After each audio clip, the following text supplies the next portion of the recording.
بسم اللہ الرحمن الرحیم۔ السلام علیکم ورحمۃ اللہ وبرکاتہ۔ عزیز طالبات، آپ کیسی ہیں؟ مجھے اللہ تعالیٰ سے امید ہے کہ آپ خیر و عافیت سے ہوں گی۔ میری دعائیں آپ کے ساتھ ہیں کہ اللہ تعالیٰ ہم سب کو اپنی حفظ و امان میں رکھے۔ تو بیٹا، آپ تعلیم و صرف کا سبق امید ہے کہ یاد کر ہی رہی ہوں گی۔ جو بچے نہیں یاد کرے وہ بھی یاد کریں اور ویڈیوز دیکھا کریں۔ اور بیٹا، آج ہمارا تعلیم و صرف کا سبق نمبر 23 ہے۔ 10th ماد آج ہمارا تعلیم و صرف کا سبق نمبر 23 ہے۔ ہم اجوف یائی کی تعلیلات کر رہے ہیں۔ تو کچھ تعلیلات ہماری ہو چکی تھی، آج بقیہ تعلیلات ہم انشاءاللہ مکمل کر لیں گے۔ تو بیٹا دیکھیں، ہمارے پاس صیغہ ہے بائعن۔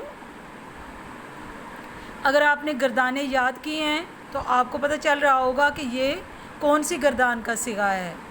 تو بائعن اسم فاعل کی گردان کا صیغہ ہے، صیغہ واحد مذکر کا۔ اور باب ضرب یضرب اجوف یائی ہے۔ بائعن اصل میں بایعن بروزن فاعل تھا۔ اب یہاں پر دیکھیں، بائعن اصل میں بایعن بروزن فاعل تھا۔ یا جو ہے وہ فاعل کے عین کلمے کے مقابلے میں آ رہی ہے۔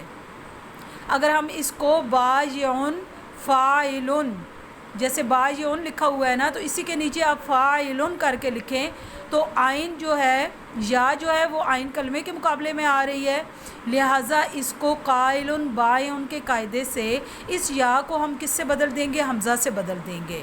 تو یہ بایعن سے بائعن بروزن فاعل ہو جائے گا، کیونکہ قائل اور بائعن یہ اصل میں قائل اصل میں قاول اور بائعن اصل میں باجعن تھا۔ تو واو اور یا کو ہم نے کس سے بدل دیا ہے؟ حمزہ سے بدل دیا ہے۔ تو یہ قاول سے قائل اور باجعن سے بائعن ہو گیا تھا۔ تو یہاں پر بھی ہم یا چونکہ عین کلمے کے مقابلے میں آ رہی ہے، تو لہٰذا یا کو ہم کس سے بدل دیں گے؟ حمزہ سے بدل دیں گے۔ تو یہ بایعن سے بائعن بروزن فاعل ہو جائے گا۔ اس کے بعد ہمارے پاس صیغہ ہے باعتن۔ یہ صیغہ جمع مذکر مکسر کا ہے۔ اب جمع مذکر مکسر یعنی مکسر کس سے کہتے ہیں؟ جمع مکسر کیا ہے؟ تو اس کی تعریف میں پہلے بھی آپ کو بتا چکی ہوں، ایک دفعہ پھر دوہرا دیتی ہوں کہ جمع مکسر وہ جمع ہوتی ہے جس کا واحد کا صیغہ جمع بناتے ہوئے اپنی اصل پر برقرار نہ رہے، بلکہ اس میں تبدیلی واقع ہو گئی ہو جمع بناتے ہوئے۔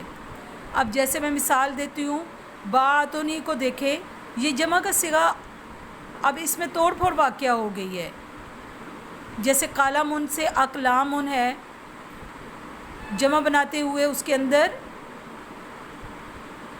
واحد کا صیغہ جو ہے اپنی اصل پر برقرار نہیں رہا، تو یہ جمع مذکر مکسر ہوتی ہے، جو واحد کا صیغہ جمع بناتے ہوئے اپنی اصل پر قائم دائم نہ رہے۔ تو یہاں باعتن جو ہے صیغہ جمع مذکر مکسر کا ہے اسم فاعل کی گردان سے، اور باعتن اصل میں باجاتن بروزن فعالاتن تھا۔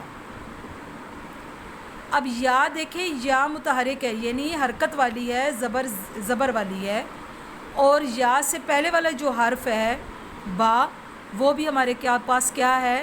زبر والا ہے۔ لہٰذا ہم یا کو زبر کی وجہ سے کس سے تبدیل کر دیں گے؟ الف سے بدل دیں گے، کیونکہ زبر ہمیشہ اپنا الف چاہتا ہے۔ تو لہٰذا ہم یا کو الف سے بدل دیں گے، تو یہ باجاتن سے باعتن بروزن فعالاتن ہو جائے گا۔ اس کے بعد ہمارے پاس ہے صیغہ بوعان۔ یہ صیغہ جو ہے یہ صیغہ جمع مذکر مکسر کا ہے اور اسم فاعل کی ہی گردان کا ہے، ثلاثی مجرد باب ضرب یضرب سے۔ اب بوعان اصل میں بوئعان بروزن فعلان تھا، بوئعان بروزن فعلان تھا۔ اب یہاں پر یا ہمارے پاس کیا آ رہی ہے؟ ساکن آ رہی ہے، اور غیر مدغم بھی ہے، یعنی ادغام نہیں ہوا، اس پر تشدید کوئی نہیں آ رہی، اور زمہ کے بعد یا سے پہلے زمہ ہے نا، یعنی پیش والا حرف ہے نا، ضمہ کے بعد آ رہی ہے، لہٰذا اس یا کو ہم یو سرو کے قاعدے سے اس یا کو واو سے بدل دیں گے، کیونکہ جب شروع میں پیش آ رہی ہو تو آگے پیش اپنی واو ہی چاہے گی، تو لہٰذا ہم اس یا کو واو سے یعنی یو سرو کے قاعدے سے واو سے بدل دیا، تو یہ بوئی آنن سے بو آنن بروزن فول آنن ہو گیا۔ اب یہاں پر آپ نے یو سرو کا قاعدہ پیچھے یاد تو کیا ہے، لیکن میں ایک دفعہ پھر آپ کو بتا دیتی ہوں کہ یو سرو کا قاعدہ کیا ہے۔ تو بیٹا یو سرو کا قاعدہ ہے کہ جو یا ساکن غیر مدغم ضمہ کے بعد آئے، یو سرو کا قاعدہ ہے کہ جو یا ساکن غیر مدغم، یہاں پر دیکھیں یا ساکن بھی ہے اور غیر مدغم بھی ہے اور ضمہ یعنی پیش کے بعد آ رہی ہے، تو اس کو واو سے بدلنا ضروری ہوتا ہے۔ تو اسی لیے ہم نے یہاں پر یا کو کس سے بدلا ہے؟ واو سے بدلا ہے۔ تو یہ بوئی آنن سے بو آنن بروزن فول آنن ہو گیا۔ آپ نے قواعد بھی پچھلے یاد کرنے ہیں۔ اس کے بعد ہے ہمارے پاس بوائعو، بوائعو، یہ صیغہ جمع مؤنث مکسر کا ہے۔ یہ کس کا صیغہ ہے؟ جمع مؤنث مکسر کا ہے۔ بوائعو اصل میں بواجعو بروزن فواعلو تھا۔ اب یہاں پر جو یا جمع منتہی الجموع کے الف کے بعد واقع ہوئی ہے، یا آپ کو نظر آ رہی ہے نا، بواجعو، با اور واو اور الف کے بعد یعنی یا واقع ہوئی ہے، یہ جمع منتہی الجموع کے الف کے بعد واقع ہوئی ہے۔ اس الف کو جمع منتہی الجموع کا الف کہیں گے۔ تو اب آپ کو جمع منتہی الجموع کی تعریف میں بتا دیتی ہوں کہ جمع منتہی الجموع کی تعریف کیا ہے۔ جمع منتہی الجموع وہ جمع مکسر ہے جس کے پہلے دو حرف زبر والے ہوں یعنی مفتوح ہوں۔ یہاں پر ہمارے پاس اب با اور یا، با اور واو ہمارے پاس کیا آ رہی ہے؟ زبر والی یعنی مفتوح آ رہے ہیں دو حرف، اور اس کے بعد جو ہے الف واقع ہوئی ہے۔ ٹھیک ہے، جمع منتہی الجموع کی تعریف یہ ہے کہ وہ جمع مکسر ہے جس کے پہلے دو حرف مفتوح ہوں یعنی زبر والے ہوں اور تیسرا حرف الف ہو۔ تو یہاں پر بواجعو میں دیکھیں کہ با اور واو یہ دو حرف ہمارے پاس مفتوح آ گئے، تیسرا ہمارا حرف جو ہے وہ الف ہے۔ تو یہ جمع منتہی الجموع کی تعریف ہے، یعنی جمع منتہی الجموع کا صیغہ ہے، تو اس کے الف کے بعد واقع ہوئی ہے، لہٰذا اس کو شرائفو کے قاعدے سے، اب اس یا کو ہم شرائفو کے قاعدے سے کیا کریں گے؟ حمزہ سے بدل دیں گے۔ تو یہ بوائعو سے بوائعو بروزن فواعلو ہو جائے گا۔ اب شرائفو کا قاعدے سے کیسے بدلیں گے کہ شرائفو کا قاعدہ آپ کو ریوائز کرنا پڑے گا یہاں پر۔ تو شرائفو کا قاعدہ دیکھیں میں آپ کو بتا دیتی ہوں، پھر آپ نے اس کو یاد کر لینا ہے۔ شرائفو کا قاعدہ یہ ہے کہ جو حرف علت جمع منتہی الجموع کے الف کے بعد آئے اور مفرد میں مدہ زائد ہو، اس کو حمزہ سے بدلنا ضروری ہوتا ہے۔ جیسے یہاں پر دیکھیں رسالتن ہے، تو مفرد میں مدہ زائدہ ہے، اس کو ہم نے کیا کیا ہے؟ حمزہ سے بدلا ہے، تو یہ رسائلو اس کی جمع ہوئی ہے۔ عجوزن کی جمع اجاوزو، پھر اجاوزو سے اجائزو، اسی طرح شریفتن کی جمع شراجفو، پھر ہم نے شراجفو یعنی یا کو ہم نے کس سے بدل دیا ہے؟ حمزہ سے بدل دیا ہے، تو شرائفو ہو گیا۔ تو یہ شرائفو کا قاعدہ آپ نے اچھی طرح یاد کر لینا ہے۔ اس کے بعد ہمارے پاس ہے مبیعن، صیغہ واحد مذکر کا اسم مفعول کا ہے، ثلاثی مجرد کے ابواب میں سے باب ضرب یضرب، تو مبیعن اصل میں مبیوعن بروزن مفعول تھا۔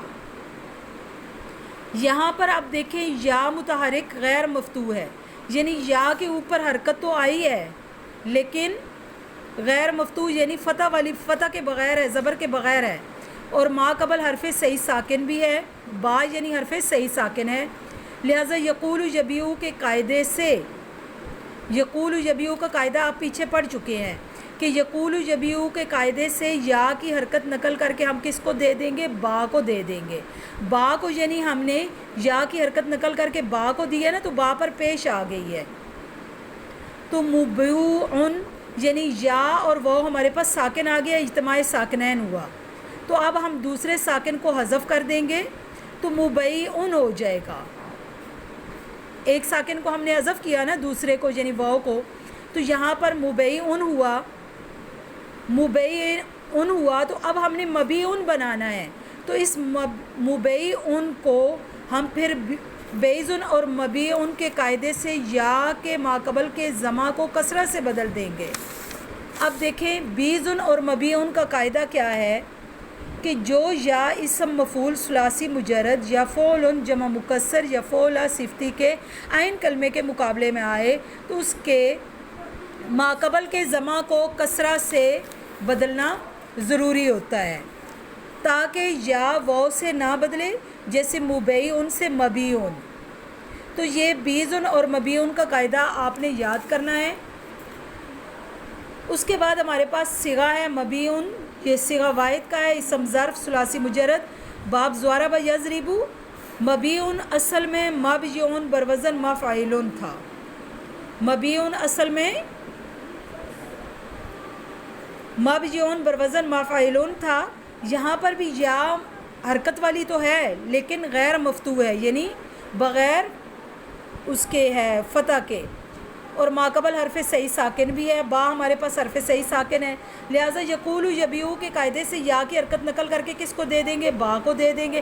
جب ہم یا کی حرکت نقل کر کے با کو دیں گے تو یہ مبیع سے مبیع بروزن مفعول ہو جائے گا.